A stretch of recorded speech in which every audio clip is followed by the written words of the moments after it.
Independent Urdu से मैं हूँ सालिहा फ़िरोज़ ख़ान और इस वक्त मैं कराची के इलाके जेल चौरंगी पर मौजूद हूँ। और माह रमज़ान की मुनासबत से आप देख सकते हैं कि यहाँ पर मेरे अक़ब में जो आप टेंट देख रहे हैं, यहाँ पर मुस्तहक़ीन अफ़राद के लिए एक स्टॉल लगाया गया था, जहाँ पर फल, सब्ज़ियाँ और चिकन जो है वो फ़रोख्त किया जा रहा था। महज़ 10 रुपए में आप यहाँ देख सकते हैं कि फल सिर्फ़ 10 रुपए किलो के हिसाब से फ़रोख्त किया जा रहा था, जबकि चिकन जो है वो 100 रुपए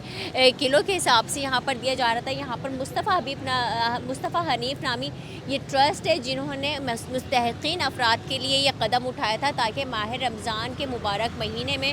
वो लोग जिनकी क़ुव्वत ख़रीद से फल और चिकन जो है वो बाहिर हो चुका हुआ है, वो यहाँ पर आए और कुछ पैसे देकर यहाँ से ख़रीद कर के अपने घरों को लेके जाएँ और अच्छे से माह रमज़ान जो है वो गुजारें। लेकिन